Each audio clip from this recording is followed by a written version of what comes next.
آپ جی میں رہا سے تھا، کون کون لیکن یہ حضرت کو رب کا جانتے فضل، اس ہیں؟ کا کمنٹ احسان میں ہے ضرور کہ بتائیں۔ پروردگار عالم کی بارگاہ میں انسانوں نے خطائیں کی، انسانوں نے غلطیاں کی، انسانوں نے برائیاں کی، لیکن اس کے باوجود اللہ تبارک و تعالیٰ کا احسان دیکھو کہ رب کائنات نے ان کی خطا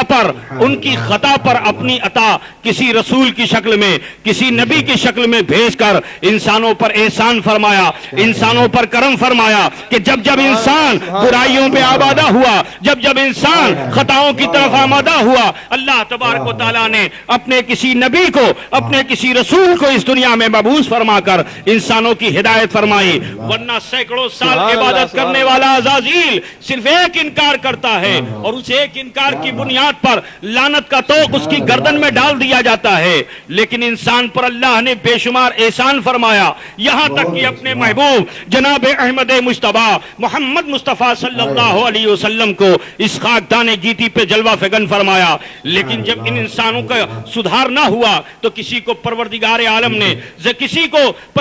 عالم نے دو پہاڑوں کو ملا کر ان کے وجود کو رب کائنات نے ختم فرما دیا، کسی کے وجود کو کسی طریقے سے ختم فرمایا، کسی کے وجود کو کسی طریقے سے ختم فرمایا۔ لیکن جب احمد مجتبی محمد مصطفیٰ صلی اللہ علیہ وسلم جو خاتم الانبیاء ہیں، آپ کو اس دنیا میں رب تبارک و تعالیٰ نے بھیجا، اس لیے نہیں کہ کسی قوم کے آپ رہبر ہوں، اس لیے نہیں کہ کسی علاقے کے لیے آپ رہبر ہوں، اس لیے نہیں کہ کسی زمین کے لیے آپ رہبر ہوں، بلکہ اللہ تبارک و تعالیٰ نے کائنات کے لیے، دونوں عالم کے لیے، عالمین کے لیے رب تبارک و تعالیٰ نے جناب محمد رسول اللہ صلی اللہ علیہ وسلم کو رحمت والا بنا کر بھیجا۔ میرے عزیز، اب عرض یہ کرنا ہے مجھے، بتانا یہ ہے مجھے کہ رسول پاک صلی اللہ علیہ وسلم نے جب دعوت حق عطا فرما لی تو بتانا یہ چاہتا ہوں کہ ہر نبی کے امتیوں نے اپنے نبی کے کلمے کو پڑھا، لیکن جب نبی کے کہنے میں نہ آئے تو پروردگار عالم نے ان تمام نبیوں کے امتیوں کو ذلیل و خوار کر دیا،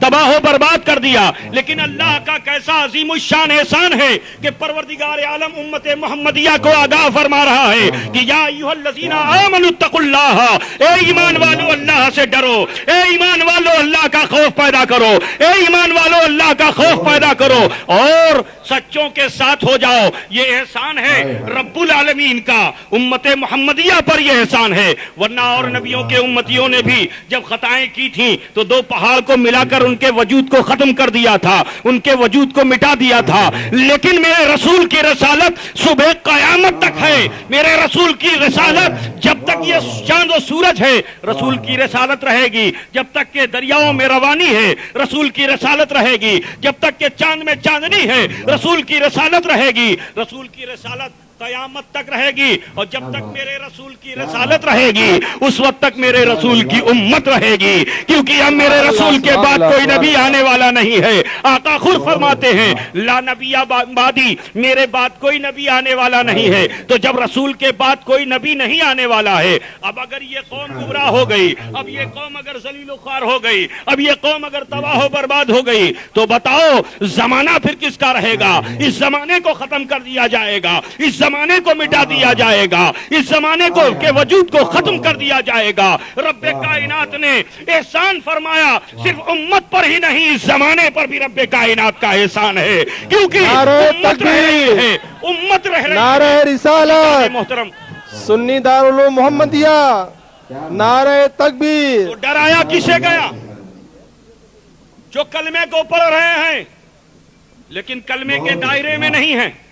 کلمے کو پڑھ کر کے چوری کر رہے ہیں، کلمے کو پڑھ کر ڈاکہ ڈال رہے ہیں، کلمے کو پڑھ کر زنا کر رہے ہیں، کلمے کو پڑھ کر برائیوں میں آمادہ ہیں۔ اللہ انہیں آگاہ کر رہا ہے کہ ایمان والو اللہ سے ڈرو، اللہ کا خوف پیدا کرو، اللہ کا ڈر پیدا کرو، اللہ کا خوف پیدا کرو۔ تو ایک صاحب آئے، انہوں نے کہا مجھ سے زیادہ خوف پیدا کرنے والا کون ہے؟ ارے میں تو بمبئی کی گلی گلی میں اپنے خوف کا اظہار کرتا ہوں، نگری نگری میں اپنے خوف کا اظہار کرتا ہوں، بستی بستی میں اپنے خوف کا اظہار کرتا ہوں، قریہ قریہ میں اپنی بستی کا